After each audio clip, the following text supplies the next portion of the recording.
Hola y bienvenidos a nuestro canal Estrategias Globales, los líderes en juego. Somos politólogas de la Universidad Nacional de Colombia, especialistas en política exterior. Hemos diseñado este canal con mucho amor para ustedes para explicarles conflictos internacionales desde la base académica de ciencia política, pero explicándolo de forma didáctica, entretenida e histórica. Gracias. En este video que hemos preparado con muchísima dedicación para ustedes, queremos en primer lugar realizar un recorrido histórico sobre la invasión a Irak en 2003. ¿Qué queremos con esto? Identificar 5 puntos. Primero, quiénes fueron los actores implicados. Segundo, cuáles fueron sus intereses. Tercero, cuáles son los argumentos detrás de estos intereses. Cuarto, queremos identificar también qué se gana en este conflicto. Y por último, queremos identificar qué se estaba peleando y contra quiénes se estaba defendiendo. Teniendo en cuenta esta estructura, utilizaremos las fuentes teóricas para poder realizar un análisis sobre esta invasión a la luz de la política exterior. Hola, mi nombre es Sofía Melo, soy politóloga especialista en el análisis del sistema internacional y hoy me encuentro con dos grandiosas profesionales, las cuales son... Soy María Paula y soy especialista en Medio Oriente. Hola, soy Nicole y soy politóloga especialista en política internacional. Existen muchas creencias alrededor de la invasión a Irak, como por ejemplo la instauración de la seguridad global, la guerra contra el terrorismo, la legitimidad unipolar ante la anarquía del sistema internacional. ¿Sabían ustedes qué sucedía en la hegemonía global un 20 de marzo de 2003?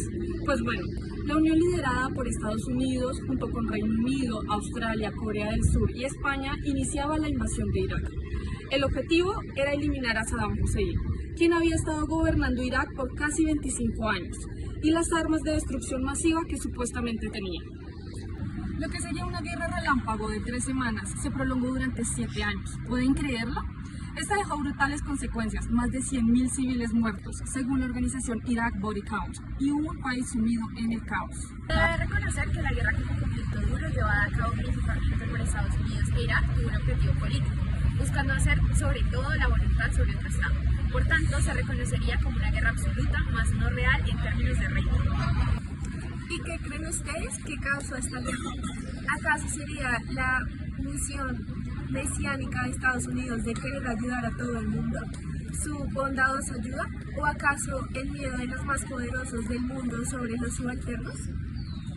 Pues bueno, cuando Hussein llegó al poder en 1979, sus relaciones con Estados Unidos eran más que cordiales, puesto que ambos compartían la misión de detener la revolución islámica iraní.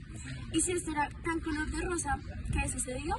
Pues 11 años después, Irak, por conflictos económicos, invade Kuwait, generando alarmas en la ONU, la cual estableció un plazo para que Hussein se retirara del territorio invadido. Al negarse, se generó una coalición internacional autorizada por la ONU junto con 34 países, interviniendo y expulsando a Hussein de Kuwait, lo cual se conoció como la Primera Guerra del Golfo. Ante esto, la combinación de diferentes sanciones económicas a Irak y las inspecciones de la ONU para supervisar la supuesta destrucción de armas químicas llevaron a que su población entrara en un estado de crisis financiera, pobreza y miseria, además de desnutrición. Poco tiempo después sucede el terrible atentado del 11 de septiembre del 2001, lo que impulsa al presidente de Estados Unidos, George Bush, a poner a Irak en una lista denominada Países del Eje del Mal. Saddam Hussein y sus hijos deben salir de Irak en las próximas 48 horas. Su negativa a hacerlo resultará en un conflicto militar que comenzará en el momento que elijamos.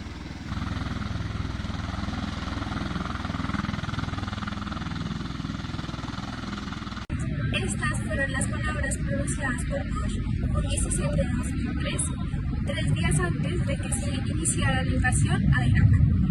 ¿Cuáles eran las razones del mandatario? Entre ellas, el presunto apoyo a Saddam a organizaciones terroristas como Al-Qaeda.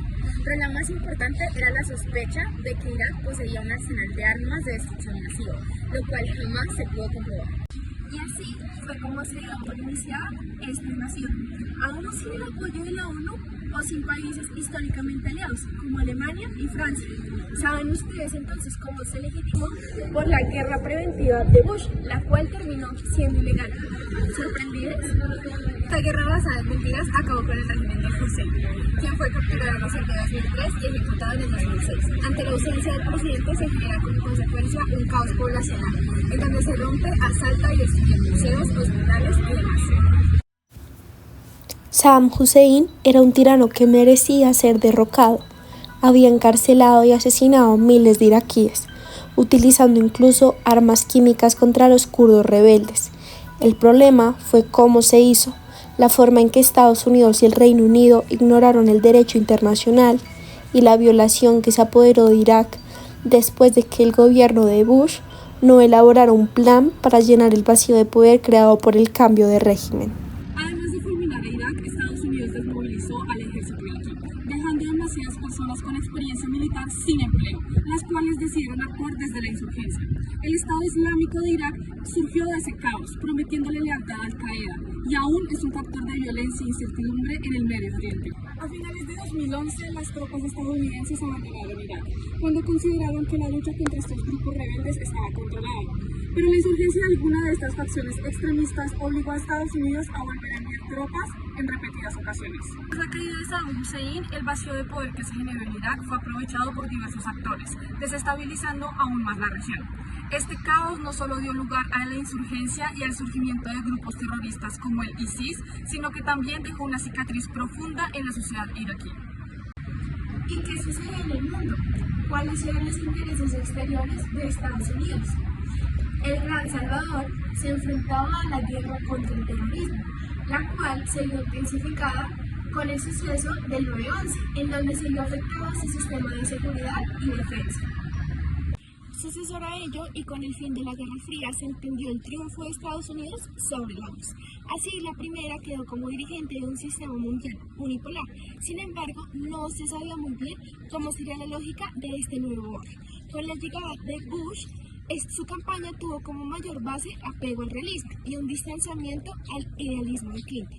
Esto hasta el atentado del 9/11, que llevó a la invasión de Afganistán, luego siguió con Irak, Irán y Corea del Norte.